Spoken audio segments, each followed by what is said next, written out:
Corey Feldman and Lauren Hill were the couple everyone admired, the embodiment of stability and success in their neighborhood.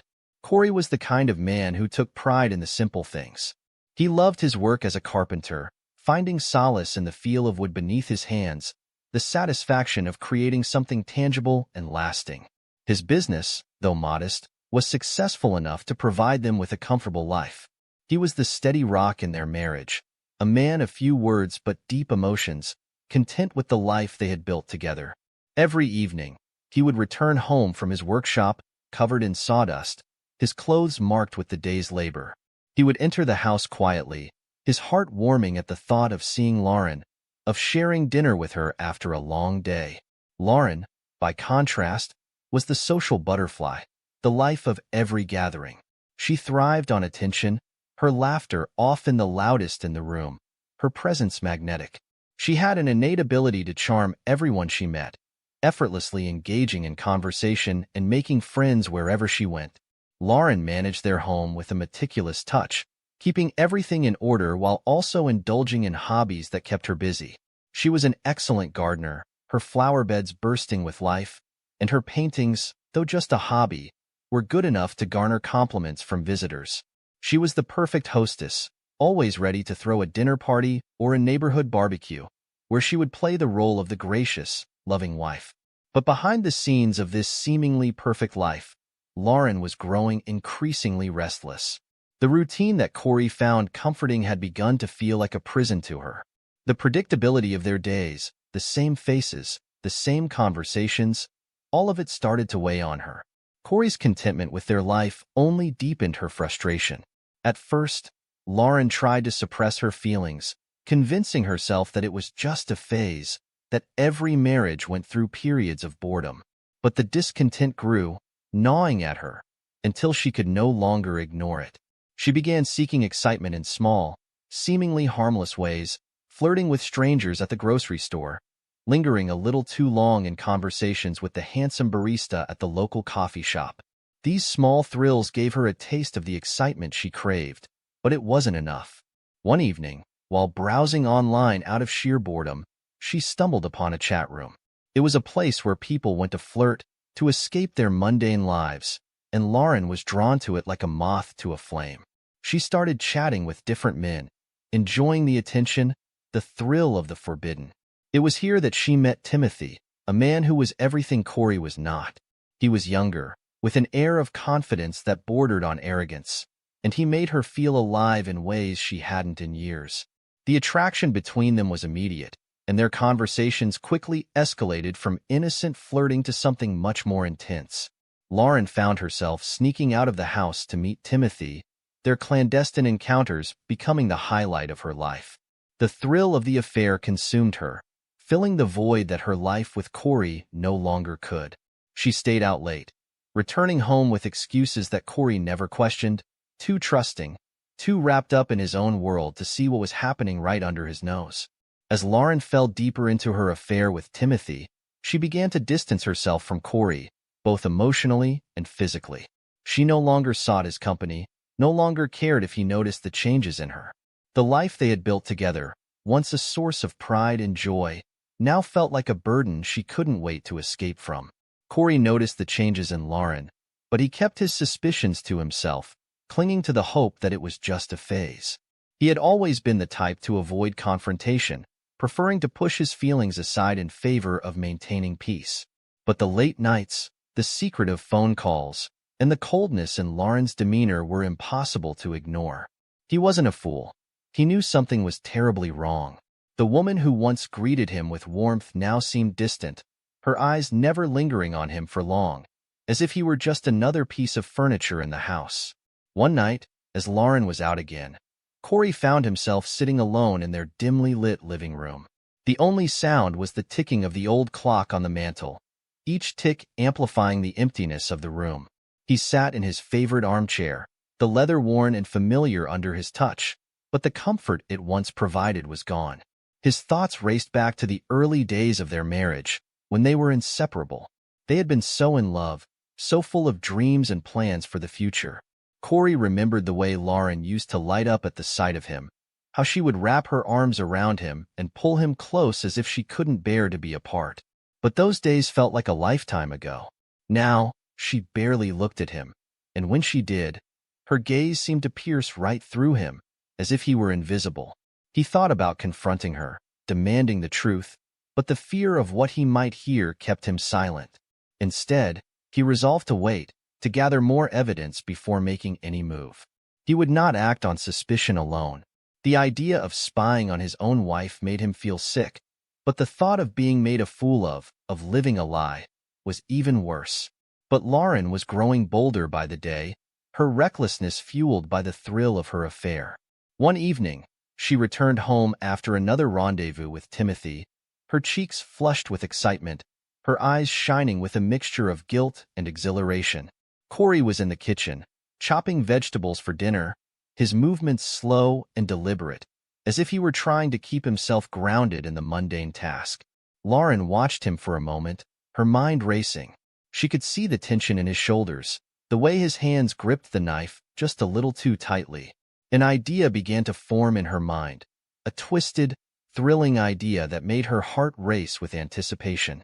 She walked over to him, her steps light, her voice sweet yet tinged with something darker.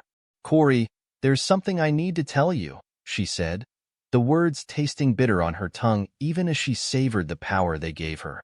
He looked up, his eyes searching hers for any hint of what was coming. The kitchen seemed to close in around him, the air thick with unspoken words. "What is it?"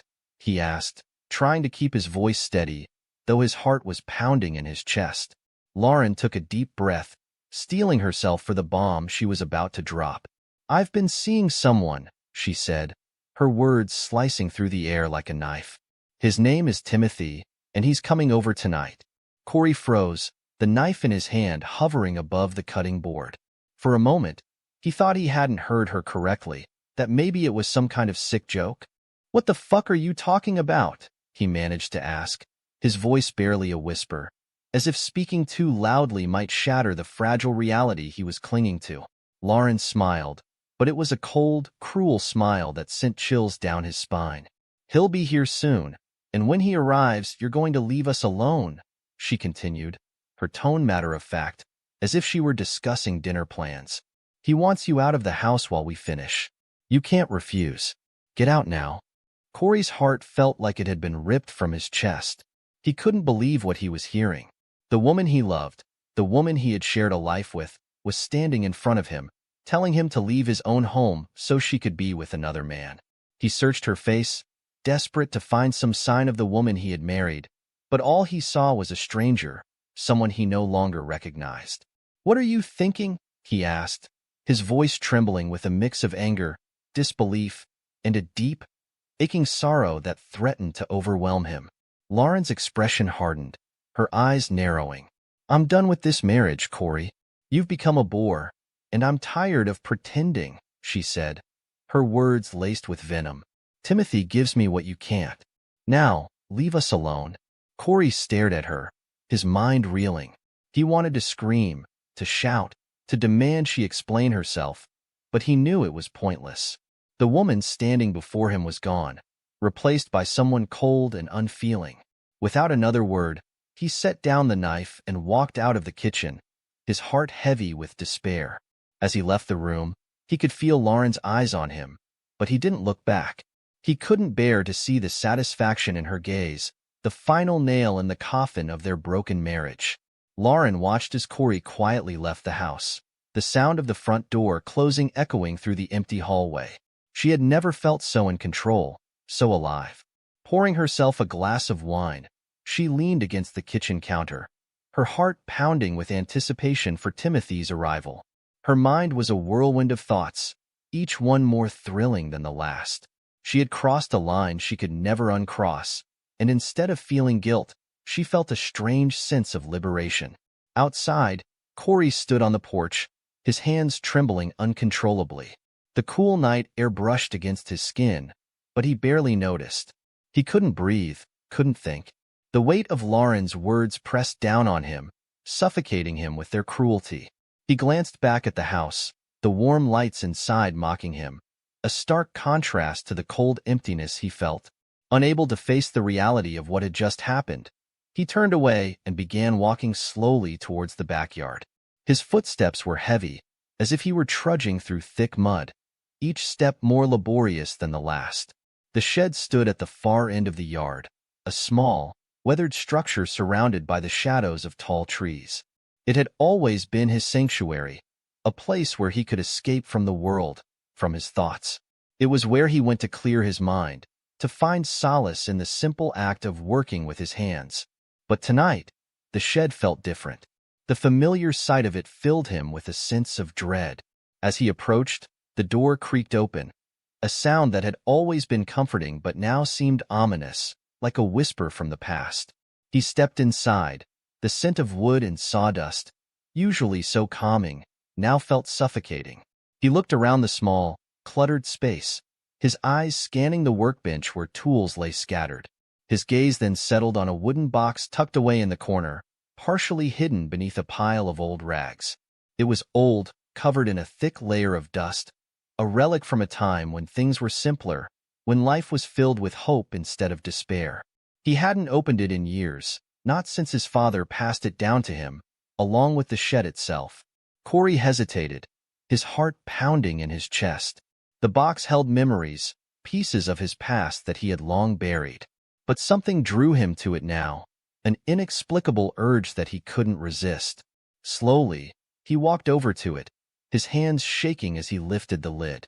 Inside, the tools were neatly arranged, each one carefully polished and sharpened. Hammers, chisels, saws, familiar implements of his trade, objects that had once brought him comfort. But there was one item that caught his eye, something that had remained untouched for years. It was a hunting knife, its blade gleaming in the dim light of the shed. The knife was old, the handle worn smooth from years of use. His father had given it to him when he was a young boy, a rite of passage that had meant so much at the time. But now, as he held it in his hand, the cold steel pressing against his palm, the knife took on a new meaning. As Corey gripped the handle, he felt a dark, primal urge rising within him, something he had never felt before. His mind was a chaotic storm of emotions, rage, betrayal, despair, but all of them coalesced into one single thought: revenge. The world around him seemed to fade away, the sounds of the night muffled by the roar of blood in his ears. He had been pushed to the brink, and now, standing in the shed that had once been his refuge, he knew there was no turning back. He looked down at the knife, its blade sharp and unforgiving. It was a tool, but in this moment, it felt like a weapon, a means to an end. The calm, rational part of his mind tried to fight back, tried to remind him of who he was, of the man he had always strived to be.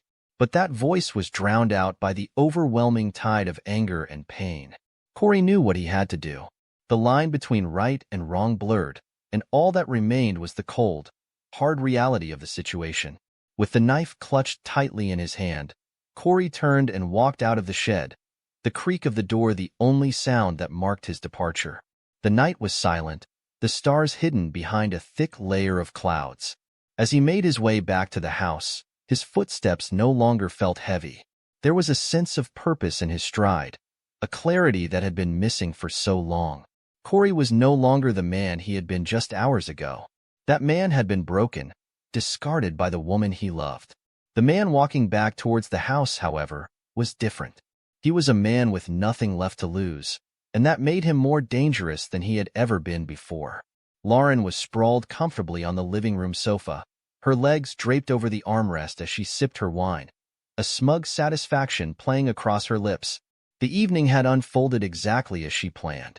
The thrill of power surged through her, making her feel more alive than she had in years. When the doorbell finally rang, she didn't even flinch. She set down her glass, anticipation tingling in her veins as she moved to greet Timothy. He entered the house with an air of arrogance, his stride confident, as though he had already claimed ownership of everything within its walls. Lauren greeted him with a sultry smile, her heart racing not from love or affection, but from the sheer audacity of what they were about to do. She took his hand and led him through the hallway, her mind focused solely on the night of passion she expected to unfold. They were barely inside the bedroom when they heard the front door creak open. Timothy paused, his hand still on Lauren's waist, a smirk curling his lips. "He's back already?" His tone was mocking, tinged with an arrogance that both excited and irritated Lauren. Lauren laughed lightly, trying to brush off the sudden unease that prickled at the back of her mind. "Don't worry about him," she replied, though her voice held an edge she hadn't intended. "That looser won't do anything. He knows better." But as the sound of Corey's footsteps echoed through the house, closer and closer, Lauren's confidence began to falter. There was something off about the way Corey had left earlier, so quietly, so resigned. It had seemed too easy, too unlike him. She pushed the thought away, turning her attention back to Timothy, but the unease lingered, gnawing at her composure. Then, Corey appeared in the doorway, and Lauren's world stopped. He stood there, his face a blank canvas, devoid of any emotion, yet there was something in his eyes that made her blood run cold. He was holding a hunting knife, the blade gleaming ominously in the dim bedroom light. "Corey, what are you doing?" Lauren's voice came out shaky, betraying the fear that was quickly overtaking her bravado. Timothy, sensing the tension but misreading its depth, stepped forward, trying to assert his dominance in the situation. "Hey, man, you need to calm down," he said, his voice dripping with condescension. "Just leave us alone," like she said. But Corey didn't move. He just stood there, staring at them with eyes that seemed to have been drained of all humanity. It was as if he was looking through them, into some abyss only he could see. Lauren's fear intensified. This wasn't the Corey she knew. The quiet, submissive husband who had always been so easy to manipulate was gone, replaced by a man she no longer recognized. The realization hit her like a physical blow. This was a side of Corey she had never imagined existed, and it terrified her. "Corey, please, put the knife down," she pleaded, her voice trembling as her heart pounded in her chest. But Corey didn't listen. Instead, he took a slow, deliberate step forward, the blade in his hand catching the light in a way that made Lauren's stomach churn.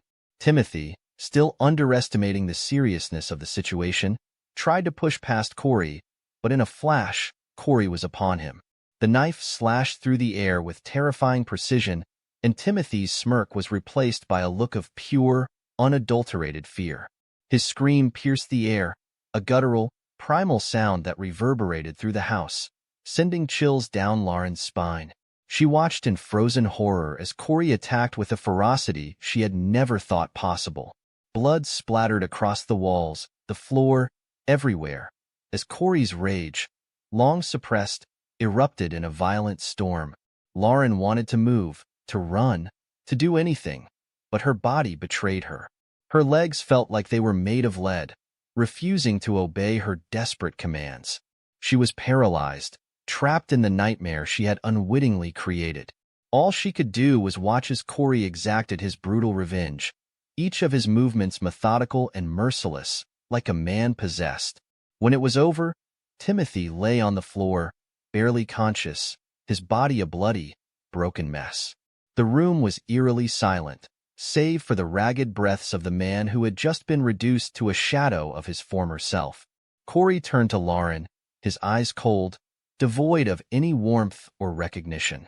He was no longer the man she had married. He was something else entirely, something terrifying. "Now, it's your turn," Corey said, his voice eerily calm, each word dripping with a deadly finality. Lauren stumbled back, her heart racing as terror gripped her like a vice. "Corey, please, don't do this. I love you so much," she begged, tears streaming down her face. But there was no mercy in his eyes, no hesitation in his steps. He advanced toward her, the knife still clutched in his hand, and in that moment, Lauren knew her life would never be the same. She had played a dangerous game, and now the price was being exacted in blood. The night unfolded into a nightmare that neither Lauren nor Timothy could have ever anticipated. As the hours dragged on, the violence became a brutal symphony of pain, each strike from Corey more merciless than the last. The man they had both underestimated, dismissed as weak and passive, had revealed a darkness neither had known existed. When it was over, They were left in a state that was beyond broken, their bodies a map of bruises and cuts, their minds teetering on the edge of shock, his chest heaving from the exertion of what he had done. His clothes were drenched with blood, a macabre reminder of the night's events. His hands, still trembling, bore the marks of his unbridled fury, knuckles raw from the blows he had delivered. He looked down at Lauren, who lay crumpled and motionless on the floor, her once beautiful face swollen beyond recognition, streaked with a gruesome mixture of tears and blood.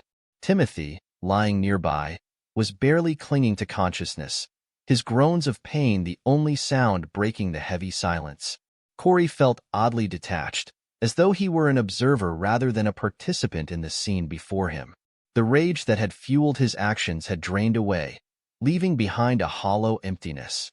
He surveyed the room, taking in the destruction he had wrought, the overturned furniture, the blood-spattered walls, the broken bodies of the two people who had shattered his world.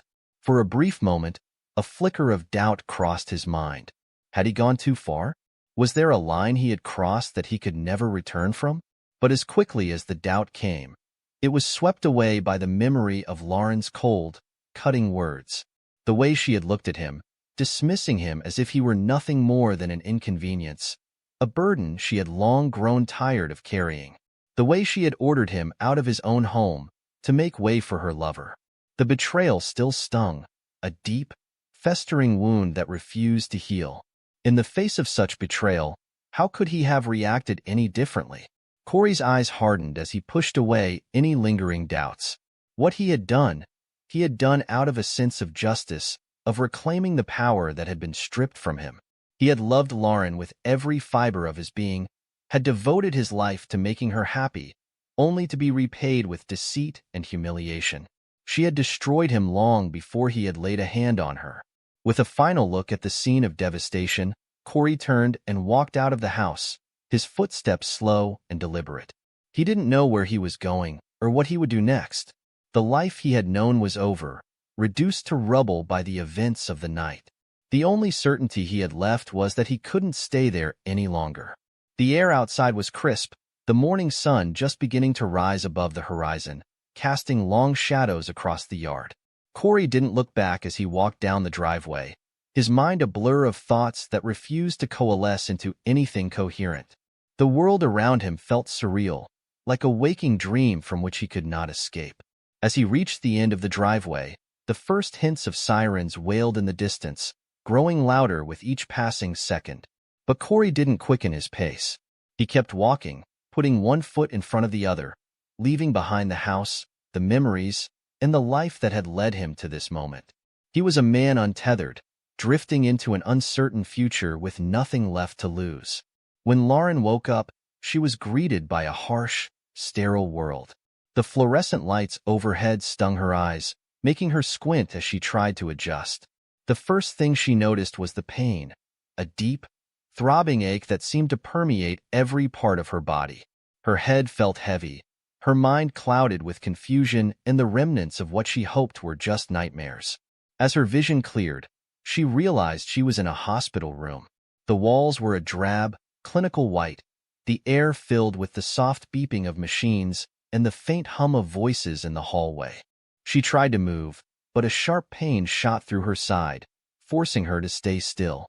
It was only then that she became aware of the bandages wrapped around her arms and torso, the 4 drips snaking from her hand, and the steady, rhythmic pulse of the heart monitor beside her bed. Panic set in as fragmented memories of the previous night began to coalesce into something horrifyingly real.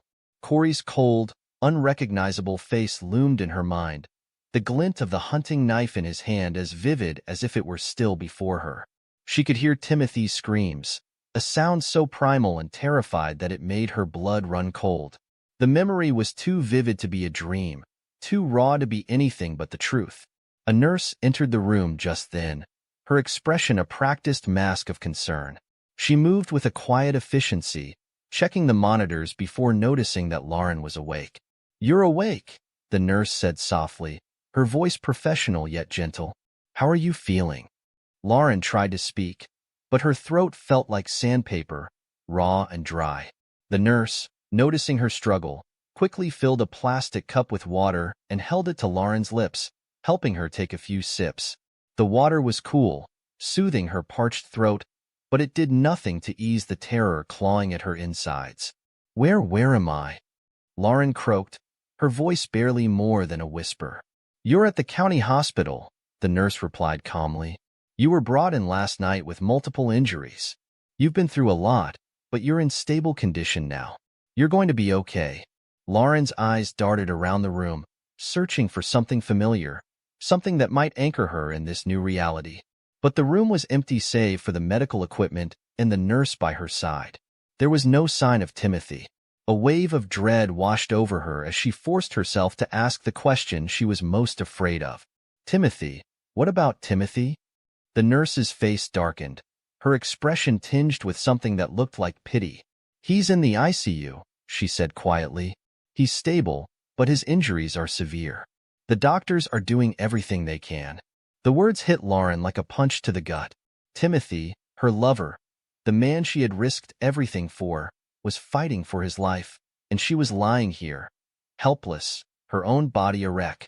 She wanted to cry, to scream, to feel something, guilt, remorse, anger, but instead, she felt an overwhelming numbness, a void where her emotions should have been.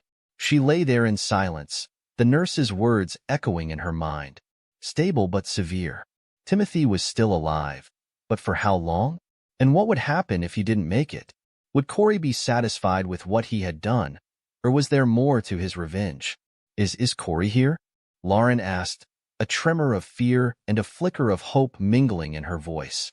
Despite everything, some irrational part of her clung to the idea that Corey might have come to see her, that some part of the man she had known still cared. The nurse shook her head, her expression neutral but firm.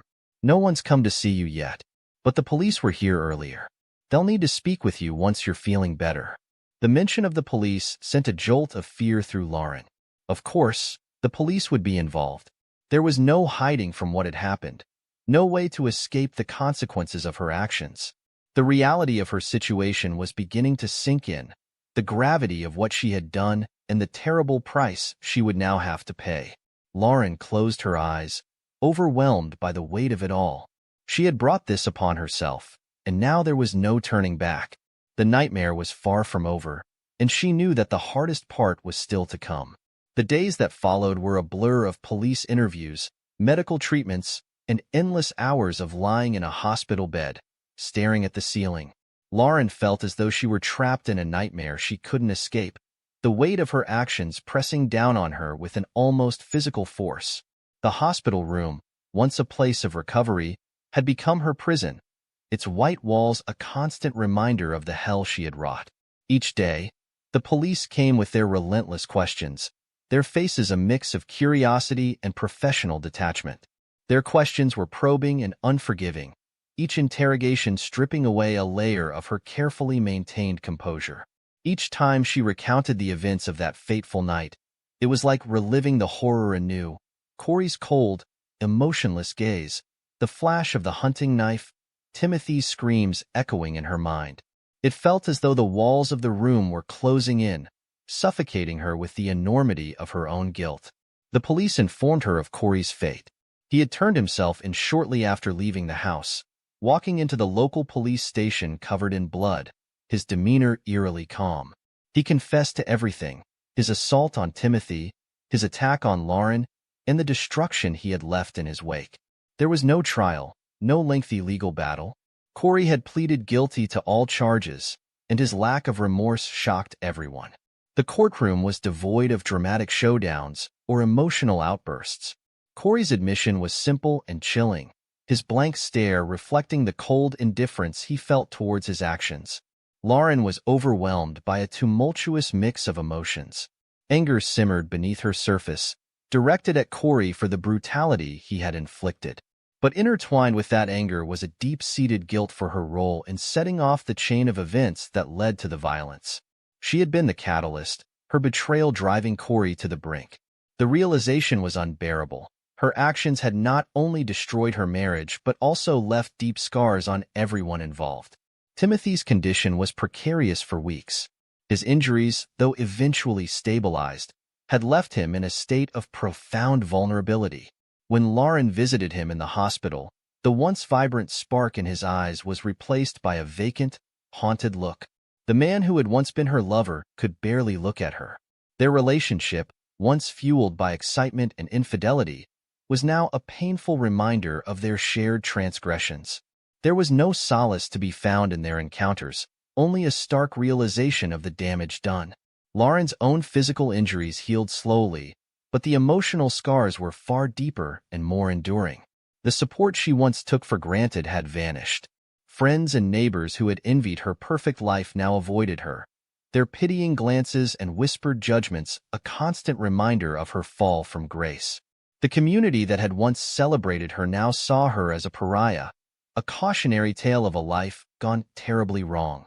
The reality of her situation settled in as she lay in her hospital bed, alone and broken. Her marriage was in ruins, her reputation obliterated. She had nothing left but the painful memories and the relentless question of how she would ever begin to rebuild her life. The path to redemption, if such a path existed, seemed impossibly distant. All that remained was a profound sense of isolation and the haunting knowledge of the lives she had irrevocably altered.